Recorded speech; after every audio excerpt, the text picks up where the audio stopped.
Asset اور liability تو آپ نے پڑھا ہوگا، پتہ ہے ایسٹ کیا ہوتا ہے؟ میں اس کو آگے مجھے بتانے کی ضرورت نہیں ہے۔ تو اگر میں آپ سے ایک بات پوچھوں کہ یہ جو لوگ ہوتے ہیں، انسان ہیں، یہ ایسٹ ہے کہ لائبلٹی ہے؟ کون ایسٹ کون کہہ رہا ہے؟ کوئی بھی نہیں کہہ رہا ایسٹ۔ کون سے سمجھتے ہیں کہ لائبلٹی ہے؟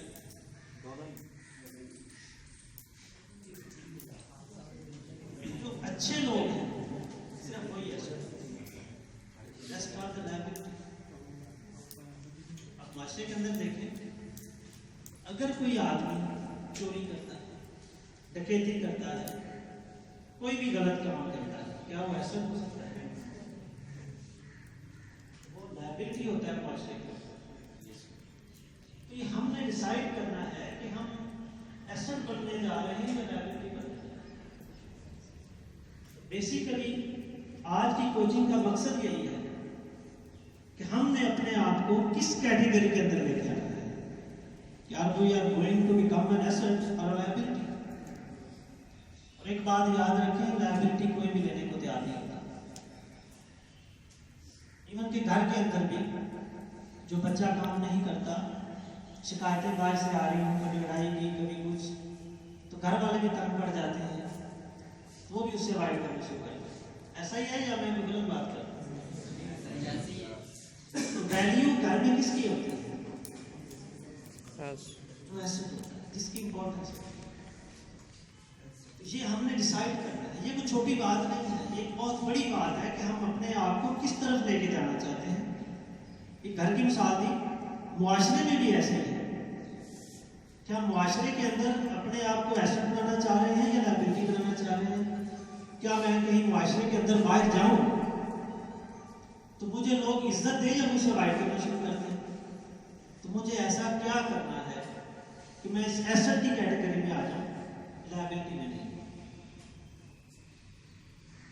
تو نالج اگر ہم اس کی سٹارٹ کیوں بنائیں، تو اللہ تعالیٰ نے جب انسان کو پیدا کیا تو دو آبجیکٹو دے کے بھیجے اس کو، اور پھر دو ہی اس کو ٹول بھی دی۔ وہ آبجیکٹو پتہ ہے آپ کو کیا ہے؟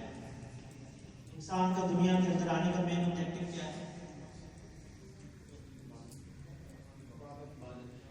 ہم نے سنتے رہتے ہیں کہ ہمارا مین آبجیکٹو اللہ تعالیٰ کی عبادت کرنا ہے، لیکن یہ صرف ایک آبجیکٹو نہیں دیا، ساتھ دوسرا بھی دیا ہے جس کو مقصد بھول جاتے ہیں۔ اگر صرف عبادات ہی کروانی ہوتی تو فرشتے بہت آرام سے اچھی کرتے ہیں۔ اللہ تعالیٰ نے دو آبجیکٹو دے کے بھیجے ہیں ہمیں، ایک جو کریٹر ہے اس کے رائٹس یعنی کہ حقوق اللہ جن کو ہم کہتے ہیں، اور دوسرے جو اس کی مخلوقات ہیں ان کے بھی رائٹس ہیں، ان کے بھی حقوق ہیں، وہ جانور ہوں وہ کوئی بھی چیز ہو۔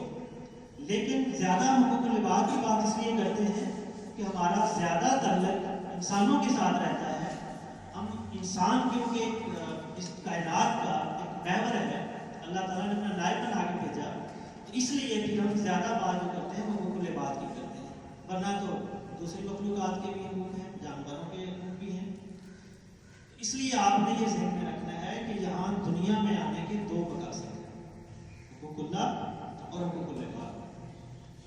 اچھا یہ آبجیکٹو تو دے دیے، گول تو دے دیے، لیکن اس کو اچیو کیسے کرنا ہے یہ بھی بتا کے بھیجا۔